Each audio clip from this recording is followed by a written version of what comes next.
Good morning, friends. Good morning. Welcome to another Instagram live. Hi, Rachit. Hi, Adarsh. Hi, Afsan. Hi, Vaishnav. Yes, Zakir. Yahya Zakir. Hi, first. Okay, cool. So ഇന്ന് നമ്മുടെ ഗസ്റ്റായിട്ട് വരുന്നത് Ashish ഗുപ്തയാണ്. കൂഗം motor സ്പോർട്ടിൻ്റെ promoter, അതുപോലെ തന്നെ land റോവറിൻ്റെ എക്സ്പീരിയൻസിൻ്റെ ഇന്ത്യയിലെ lead trainer. അതുപോലെ തന്നെയാണ് ഇന്ത്യയിൽ നമുക്കറിയാം RFC എന്ന് പറഞ്ഞ ഓഫ് റോഡ് ഇവൻറ്റ്സിൻ്റെ ഏറ്റവും ടോപ്പിൽ നിൽക്കുന്ന ഇവൻ്റാണ്. അതിൻ്റെ ഓർഗനൈസറായിട്ടുള്ള ആളാണ്. So we will welcome him. Hello guys. Hi. Hi Sharath. Ajith Shirali. Hi Ashish. Hi. How Good are morning. you? Good Very morning. very So, well. I saw how that. is I huh? saw it. Can you hear me? Please go ahead. Yeah. Okay. How is the lockdown going? Well, I don't know. I've lost count. Yeah, more than 50 days now at home, and it's so different from the life we usually used to lead. So, just unbelievable that Absolutely.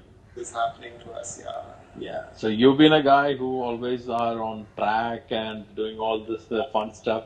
Sitting at home will be very, very difficult. But you have something at home which you can actually spend some time. The poster one. Yeah. The Series 1, she's down there, down in the garage, and Yeah. every once in a while I go and play around, start it, polish the car. But more than that, what's keeping me occupied the last few days, I managed to get a Lego Technique set of the new Defender, Wow. and got a few thousand little pieces to put together, the engine, gearbox, transmission. So every Whoa. once I sit down with that and spend some time. I'll send you a picture once it's done. It's a long way Please from do. being done, but yeah, it's going to take a long time. So guys, this is Ashish's Series 1, which is, I had the fortune to get into the car once at Manipanjan, and even I had a chance to crank it. So that was amazing experience. So refined the car was. So Ashish, let's talk with that. How do you got this one, this beauty? Okay. So, for the Land Rover 70 years project, there was a mandate to do something in all the markets where Land Rover is present. Yeah. And we were looking for something special to do in India. So, we went to this place called Manipanjan in Yeah. West Bengal, near Darjeeling. Yeah. And there are these 42 Series 1 Land Rovers there, which are mostly used as taxis. Yeah. And they do the route, the 31-kilometer route from Manipanjan to Sandakpur on a daily basis. Yeah. So we saw these cars. Some of them, of course, have gone through significant transformation, engine transplants, and lots of other things. Yeah, that's from one of my first trips there, and that was Yes. that was a petrol Series 1, one of the few petrol Series 1s which were Yeah. still running original motors, in which I went up to Sandakpur. So just fell in love with the car there, and somewhere in my mind I had this thought that one day maybe we'll look to get a car like that. And in the course of the multiple trips we made there, we got very familiar with the cars there, with the people there, and the president of the Singalila Land Rover Taxi Owners Association, Pasan, he had three Land Rovers, three Series 1 Land Rovers, one lightweight and two Series 1s. And during the course of a conversation, he agreed to sell this one to us. Okay. And we were happy to buy it from him because he's a very, very hardworking, self-made person. He's educated his children only from driving these Land Rovers, etc. So we were happy to pay him the price he wanted. And then the whole restoration process we did in Siliguri and Bagdogra, because there are craftsmen there, mechanics there who have worked on these cars since they were small children. And Okay. they are incredible. Their knowledge of the car, they can look at the vehicle and say, sir, this is not a 53, it's a 55.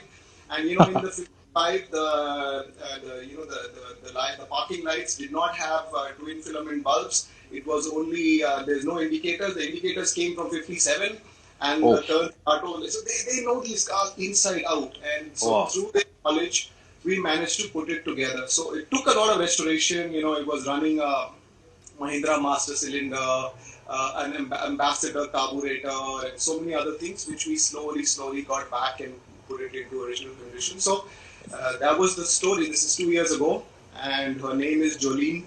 Jolly. Uh, Jolene, and a lot of parts, body parts, etc. We managed to buy over the internet and import.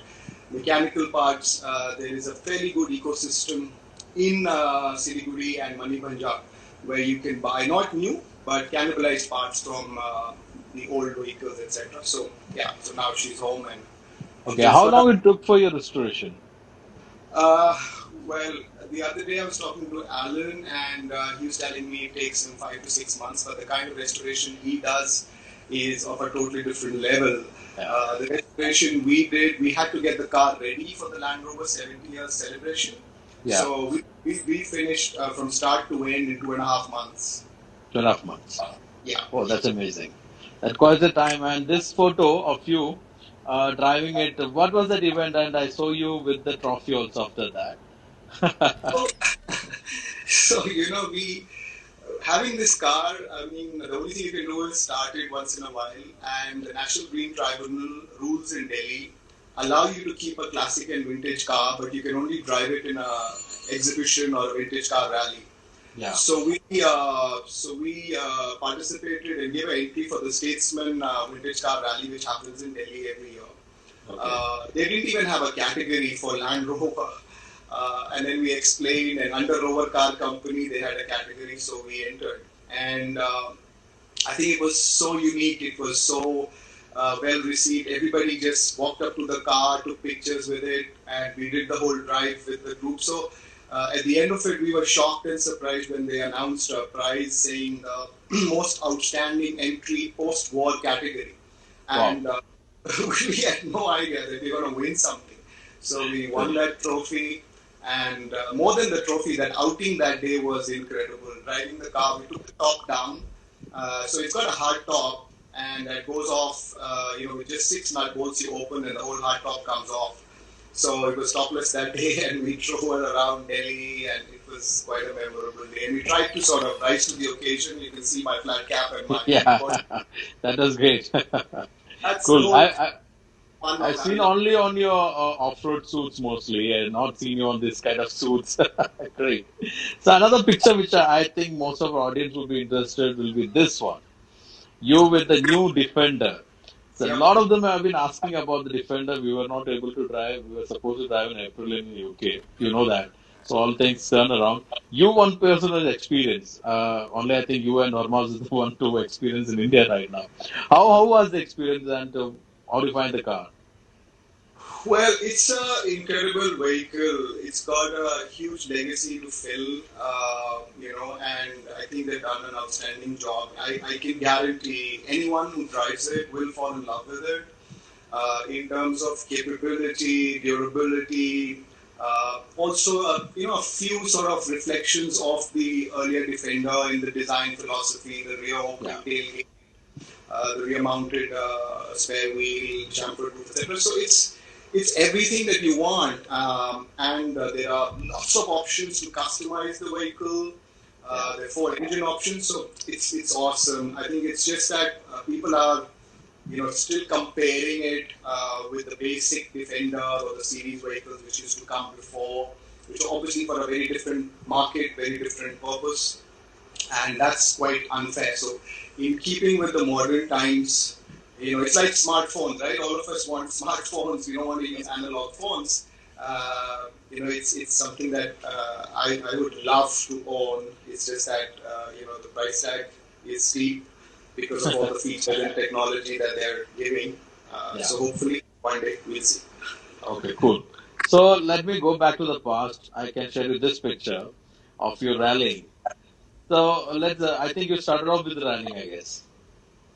Yeah, So that was within motorsport. There are so many segments, right? So you know, as a young school kid, we used to go and cheer all the army teams in the Himalayan car rally. My dad from the army, and so we naturally went for all the flag offs, etc.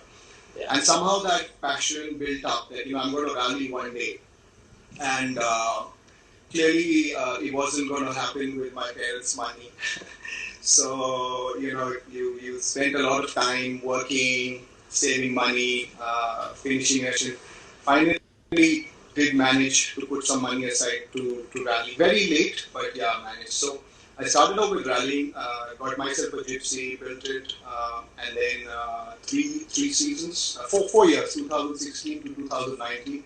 Okay. I did events mostly in the north only. It's too expensive to travel and do INRC rounds, etc. So the Raid the Himalaya, the Desert Storm and stuff. So those were the events which we were regularly doing. In 2009, I realized that now I needed another new gypsy, and investing in another vehicle, building it as a private car, it's not going to be cheap. You already spent 17, 18 lakhs on that few years of rally. So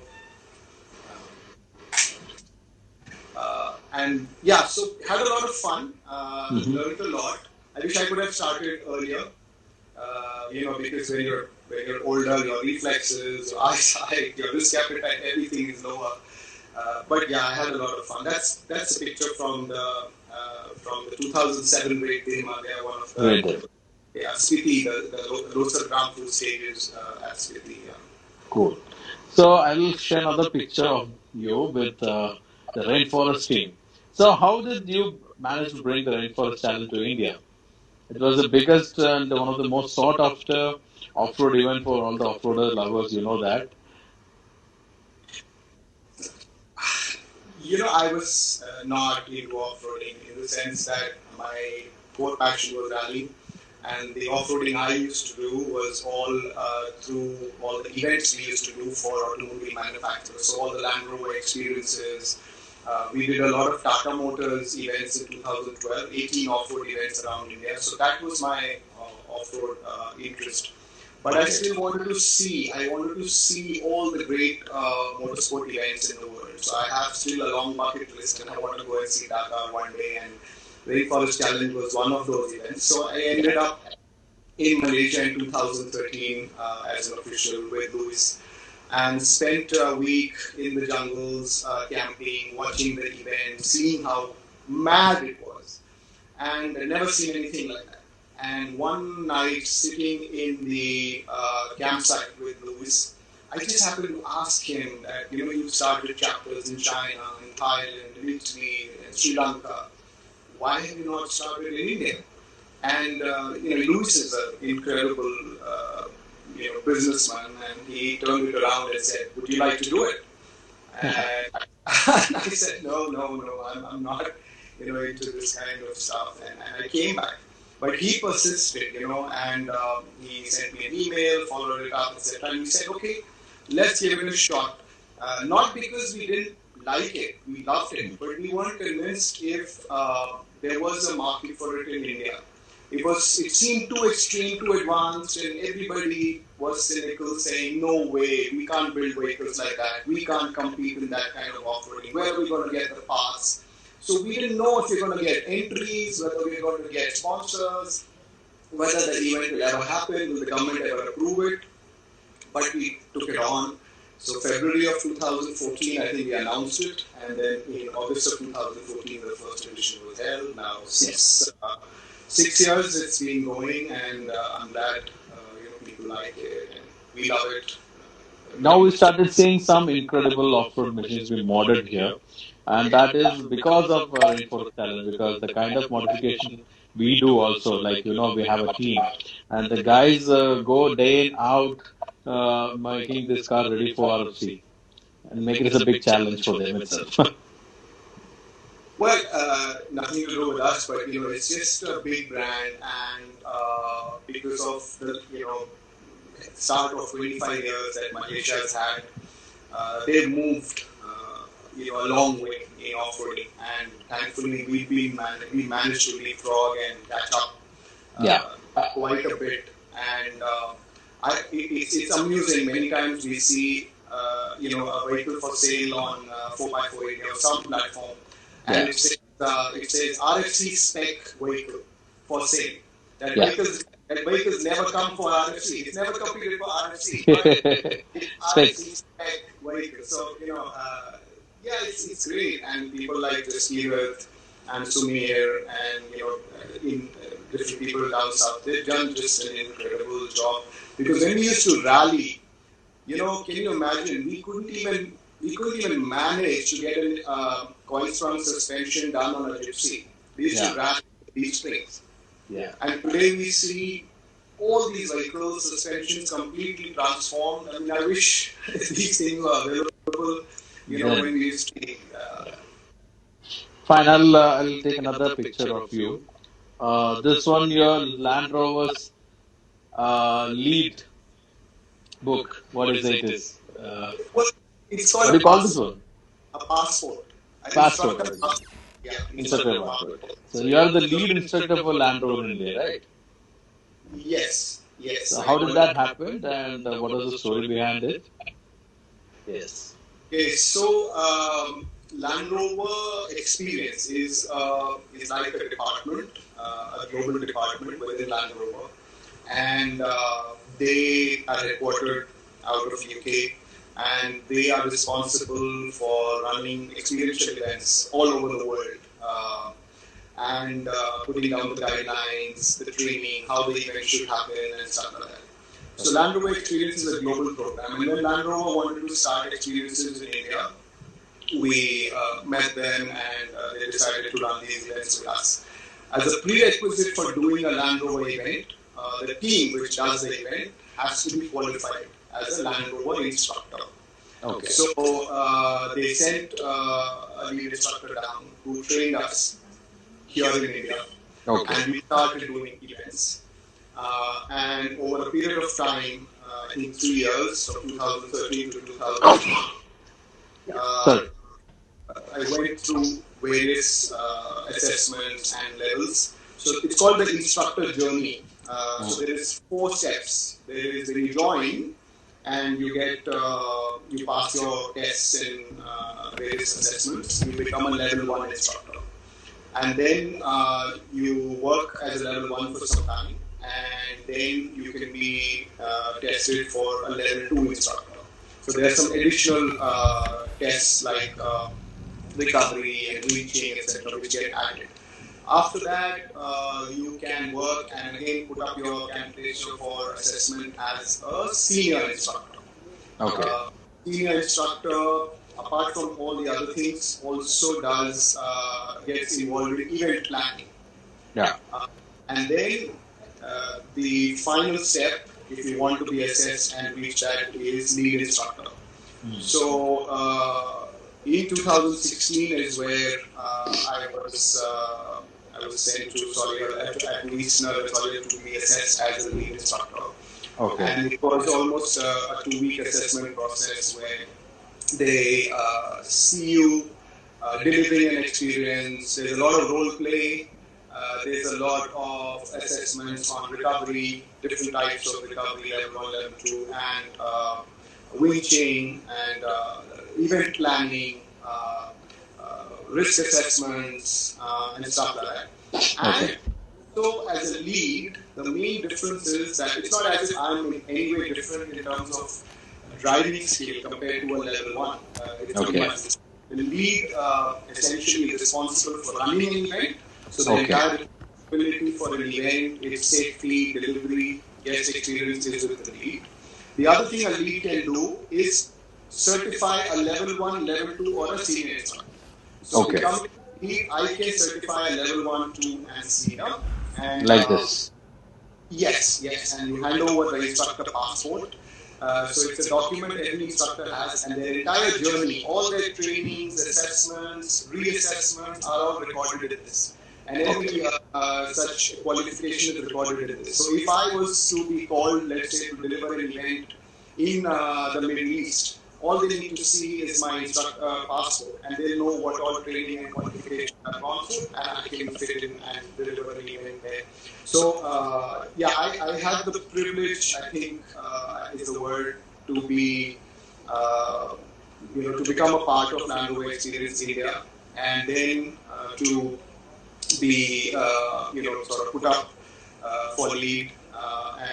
It was tough. I was very nervous because as a Land Rover instructor, it's not only outdoor driving and stuff. There's a lot of online that you have to keep doing. Even now, we have an online portal platform called Excellence, and we are all the time having to do new tests and courses because technologies change, vehicles change. New things keep coming up, and you've got to be up to date on all of that. So it's a lot of. I didn't want to study so much, but I went through it. I passed, and it was a great feeling because I was the first lead instructor in India. But now, from my team in India, we have 2 more lead instructors who are certified. So it's a great thing, and we've got a team of 15 qualified Land Rover instructors in India. So at various levels, level 1, level 2, senior and lead. Cool. We have a Mallu guy also in that. Yes, Kiran is a part of it. Cool. I'll take another picture of you. You're enjoying some glaciers, I guess. So, as part of this Land Rover program, I should say, what happens is that you just sort of, it's addictive. You get addicted to the brand, the life around the brand, and lots of opportunities open up as well. So, there is a drive, a Land Rover event which happens, how long it will keep happening, where they drive across Lake Baikal in Siberia. And so I signed up for that. You have to pay for these, nothing is free.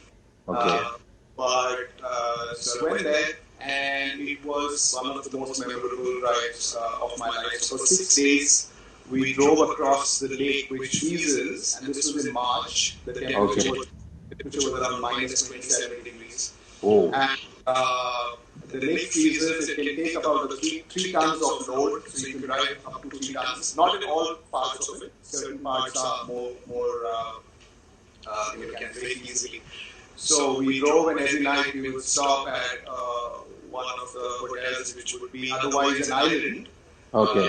Because the lake frozen, you're driving from one island to the other. And it was just one of those fun moments. This is the deepest point of the lake. So they stopped there to just show us that at this point, I think the lake is some 3 kilometers deep or something. And I thought I'd probably call it for a picture. So how big is the lake? You said 6 days on the lake, right? It's got 20% of the world's freshwater supplies. I think it's about 600 square kilometers long. Oh, so big it is. It's pretty long. Cool.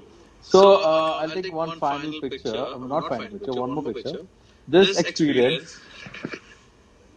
Well, as I said, part of this instructor life is the ability to attend these labs. So, Land Rover has what they call terrain training. So, training on various terrains.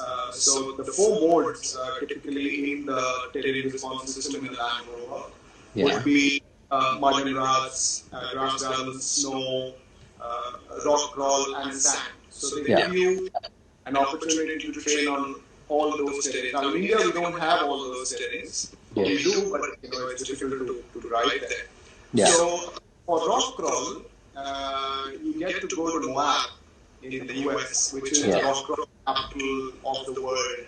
And for ice and snow, you go to Sweden to the Snow Academy.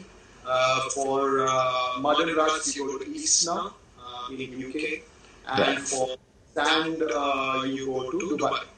So I've done all 4, luckily, And for the rock crawl training, this is a rock crawl program in Moab. So there are some incredible tracks which are marked out. You can't deviate from there, and you have to. And there are hundreds of people who are doing these trails every day in different vehicles, Land Rovers, Jeeps, and ATVs, etc. And so they teach you techniques of how to straddle, how to do things, the importance of a spotter, and these trails are all named, right? Like Poison Spider, Mesa, and so you get to try a different trail on a different day. So this was incredible, and I highly recommend it to everyone that sign up either for the Land Rover program or otherwise if you're in the US, go to Moab. You can rent a vehicle. There are lots of rental options. You can rent a vehicle. You get a GPS map, and you go and drive one of these trails. The most incredible experience. These rocks actually are what they said. I think is that these were sand dunes, which have fossilized over time, and so the surface of these gives very good traction. Okay. So it's not like a normal rock, where you would slip off. So the kind of grip that you can get, so you can climb some impossible inclines and come down because it's very abrasive and a very different kind of surface from rocks that we usually see.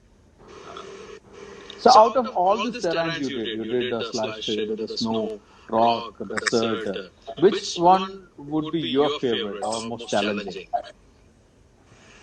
See, I love the rock crawl because it was highly technical, and you realize the importance of a spotter. You see the track ahead of you, and you think you can't go there. There's no way a stock vehicle. These are stock vehicles, no lift, no metal bumpers, no different change in approach, departure, etc. There's no way a stock vehicle can go through this path. But then, when you realize that if there's a spotter, you're completely just trusting him, and he makes you steer over every little rock that is required for the little ground clearance, the way you use your steering, it was incredible where we got because of just the technical part of it, using gravity, so many other things.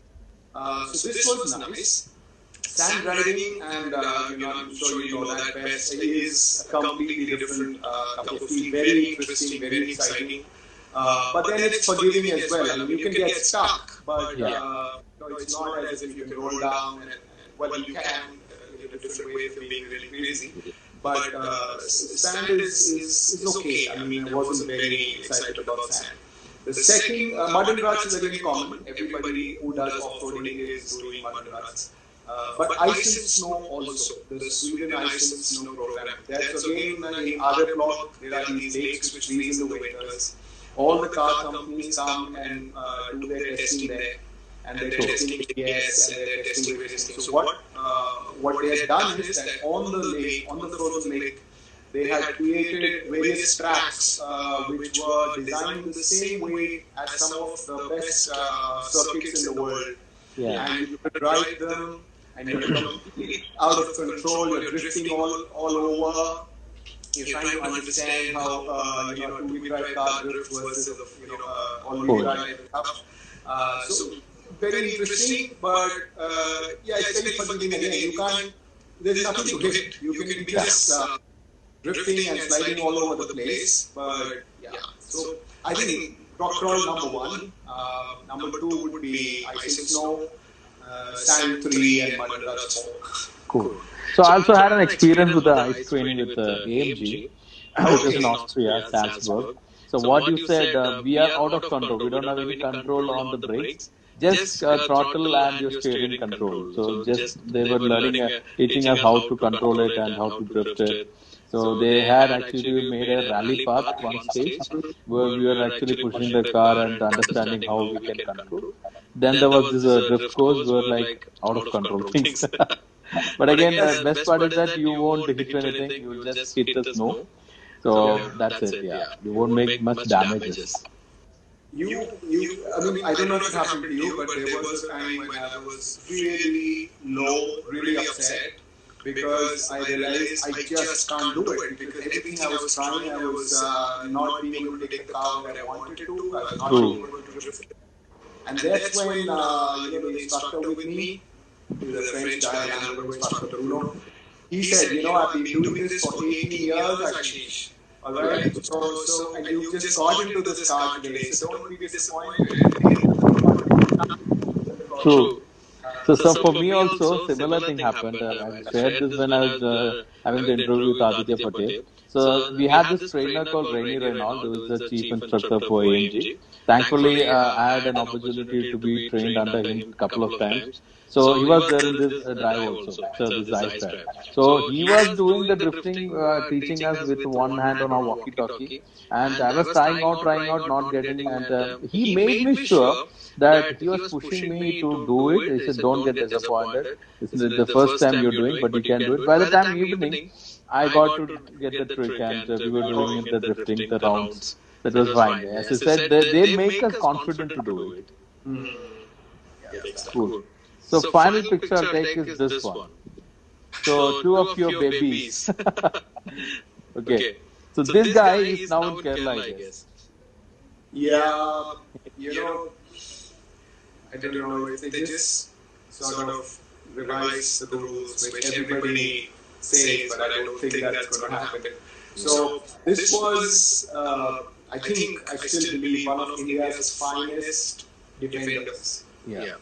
Cleanest, finest, and whatever little work it needed after I bought it, I made sure that happened as well. So, 2004, Canadian High Commission vehicle, and a TD5, which is a legendary engine, as you know, electronic engine, 2.5 liter, and 110 with about 60,000 kilometers on it. That's it. Okay. And so I bought it and kept it for a few years, loved it, did some incredible. So you were driving it around Delhi, right? Yes, quite a lot. And compared to the Series 1, this is one vehicle which you can use on a daily basis. Yes, it doesn't have a lot of feature comforts. There's no central locking and stuff like that. But this TD5 2004 had an air conditioner as well. Oh, nice. But in winters, in fact, my son used to use this as his daily drive to go to the club and to the gym daily. Oh, okay.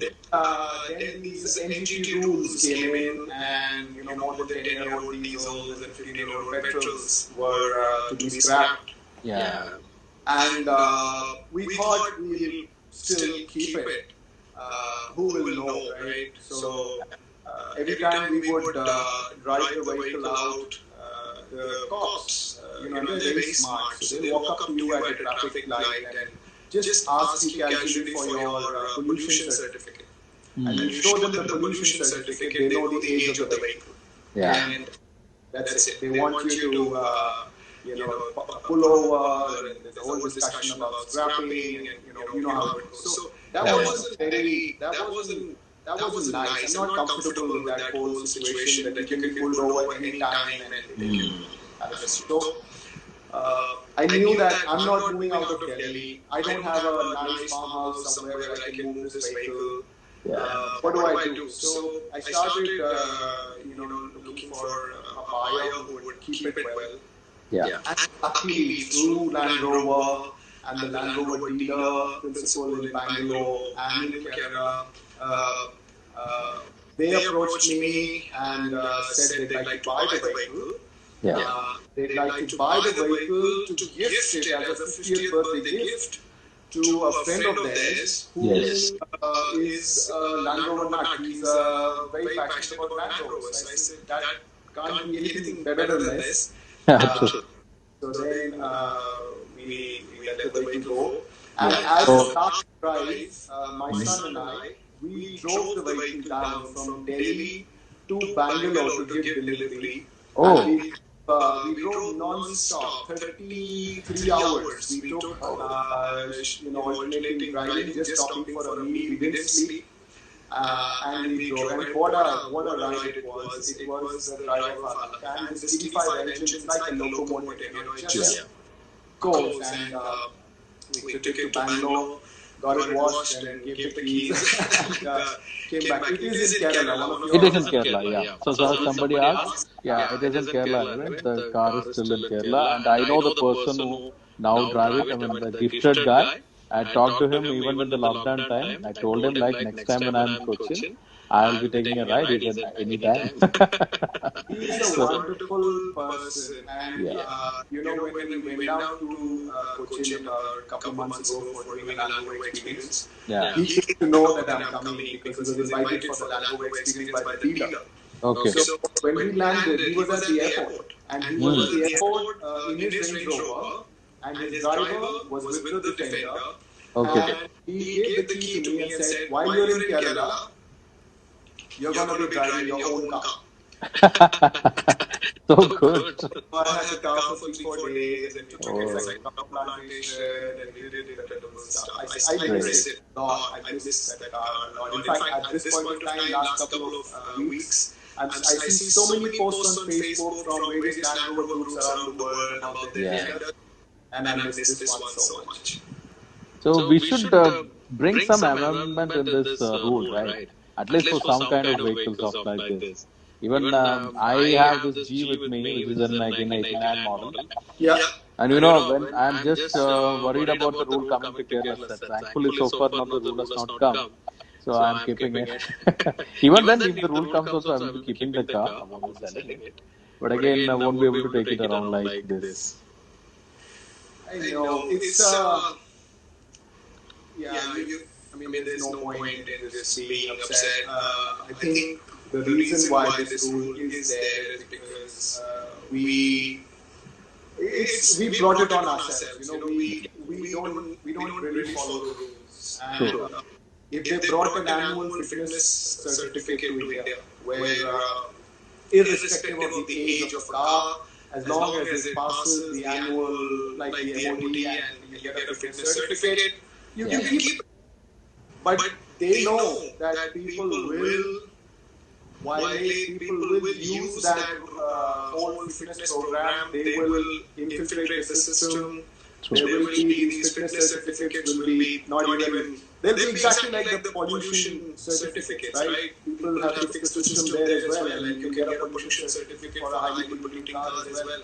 So because of the fact that they don't have confidence that we will follow the real intent of such a rule, they have to come up with these blanket, damning kind of rules saying, irrespective of the condition of the car, 10 years, scrap it. 15 years, scrap it. Yeah, that's what the discussion we also came up. Like a 10-year-old Tata Indica or an imported German.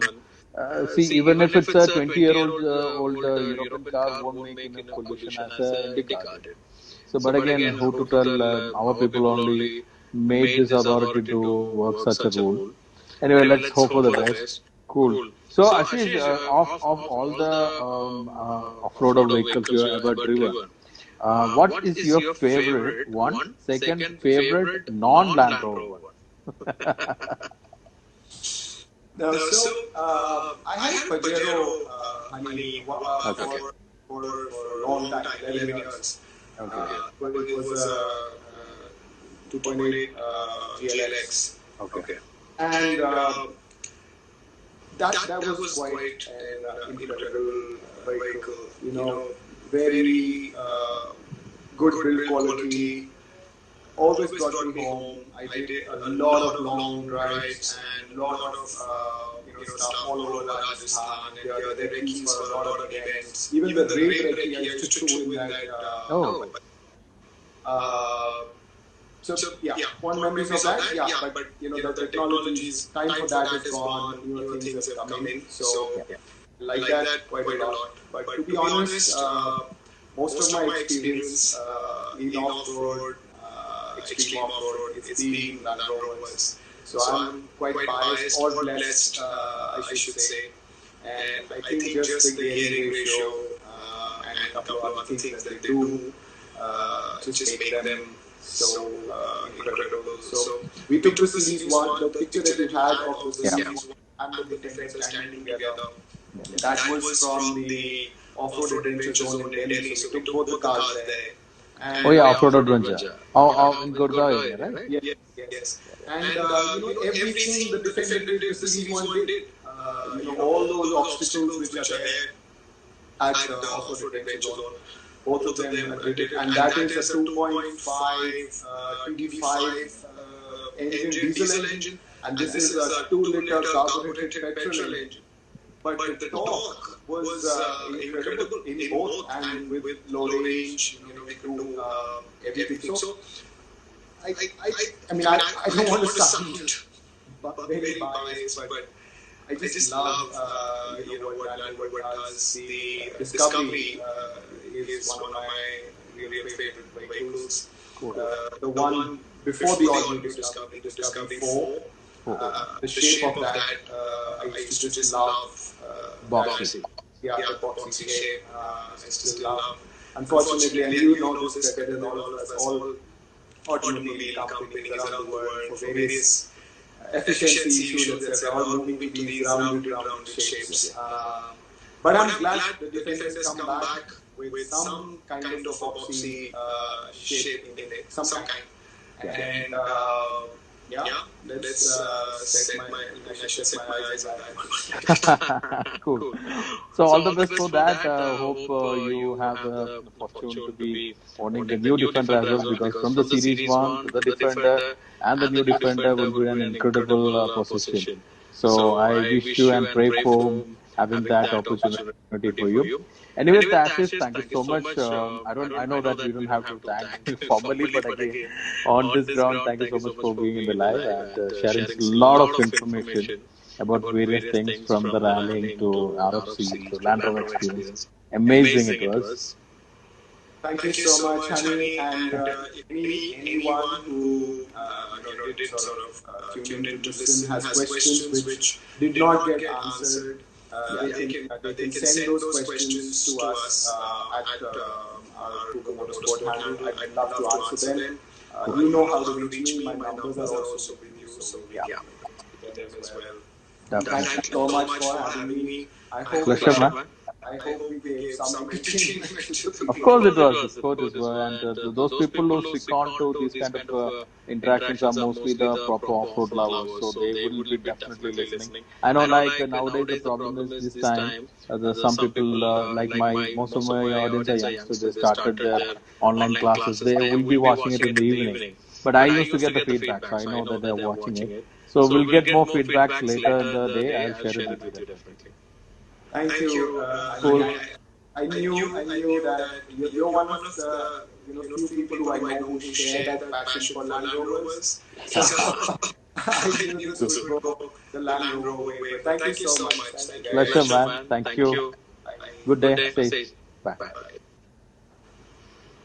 So guys, it was Ashish Gupta, very humble person first of all, because he speaks very less, and I know like I've been meeting him last 3-4 years or maybe more than that. Since we started the Land Rover experience, I've definitely been meeting. Before, might have met for some event, but I don't remember. But till the day I started going for this Land Rover experience in India, I had met him. Very less spoken, but I know he has got a lot of ground in him, and the experience he started sharing when we become more closer last 2-3 years before. So whenever we meet for an event, we definitely find some time for us. We talk about Land Rovers, we talk about the experience, off-road experience, we talk about the RFC. So he's a very humble, very soft-spoken person, but again has got a lot of interesting stuff in him. As he said, if you have any doubt on off-roading, Land Rover experience, you can contact him in Koga Motorsport page, which he will definitely will be responding. And if you want more insight, you just let me know. I can also share details with him. Akhil, thank you so much, and a lot of you guys have joined, and thank you so much for joining. Yes, so tomorrow I won't be having a live. I'm taking a break. I was not keeping well with a migraine for last few days, so I thought of taking a break for a day because yesterday and all were committed, but I wanted to change. So I will shift on to Malayalam. അപ്പം ഇന്നത്തെ ഈ ഒരു experience നമ്മൾ Ashish Gupta Land Rover എക്സ്പീരിയൻസിന്റെ lead ഇൻസ്ട്രക്ടറാണ് ഇന്ത്യയിലെ first lead ഇൻസ്ട്രക്ടറാണ്. ഇപ്പം 2-3 പേര് പുള്ളിയുടെ ടീമിലുണ്ടെങ്കിലും is still the top and guy. പിന്നെ ഹി ബോട്ട് RF